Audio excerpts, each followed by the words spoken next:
कहानियों की श्रृंखला को आगे बढ़ाते हुए आपके बीच पुनः एक बहुत ही सुंदर कहानी लेकर आया हूँ। एक बड़े बरगद के पेड़ पर एक कौवे और कौवी ने अपना घोंसला बनाया। वे अपने बाल बच्चों के साथ उस घोंसले में रहने लगे। एक दिन एक बूढ़े से काले सांप ने भी उस बरगद के नीचे अपना बिल बना लिया और उसमें रहने लगा।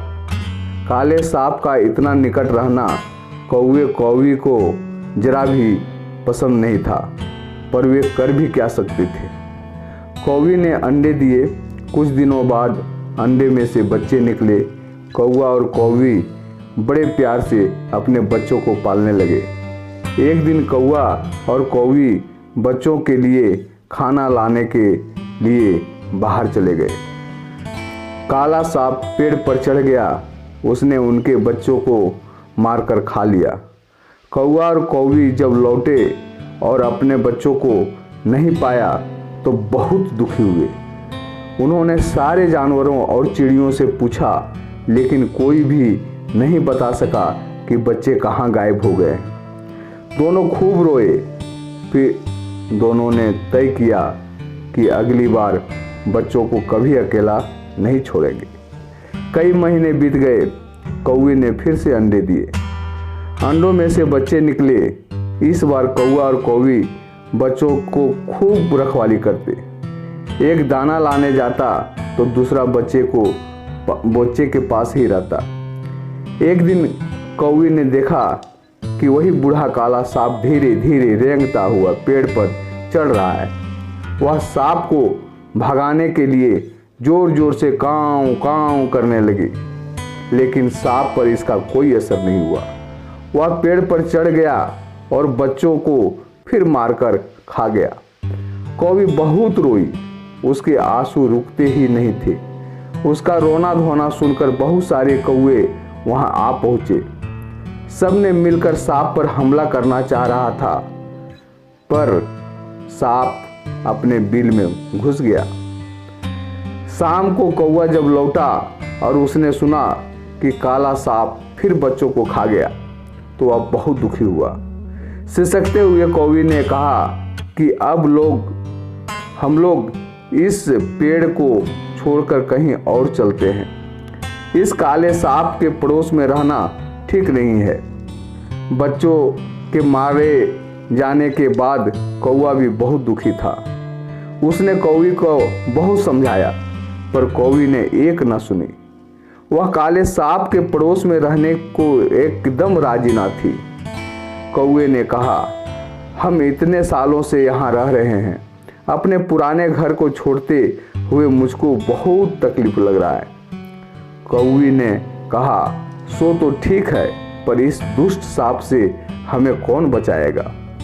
कौवे ने कहा, चलो हम सांप को भगाने या मारने का कोई तरकीब सोचते हैं। लोमड़ी मौसी यहीं पास में रहती है। वह बहुत चतुर है। चलो उससे बात करें।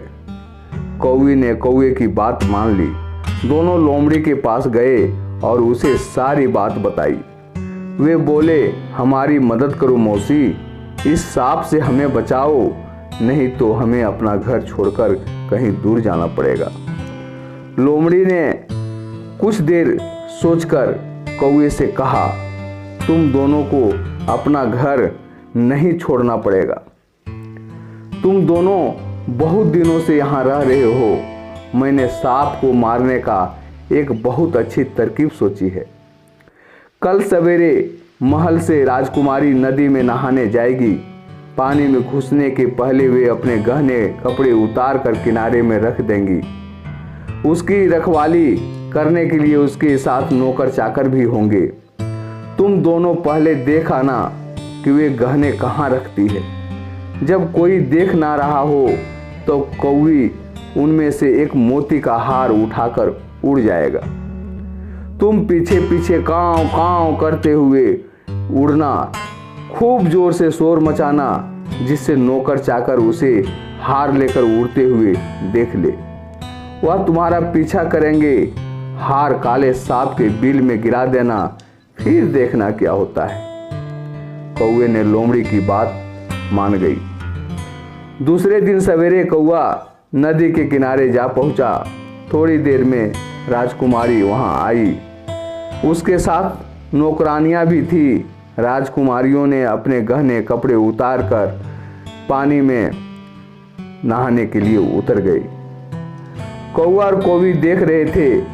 गहनों में मोती की माला भी थी। कौवी ने झटपट चोंच में माला दबाई और उड़ गई।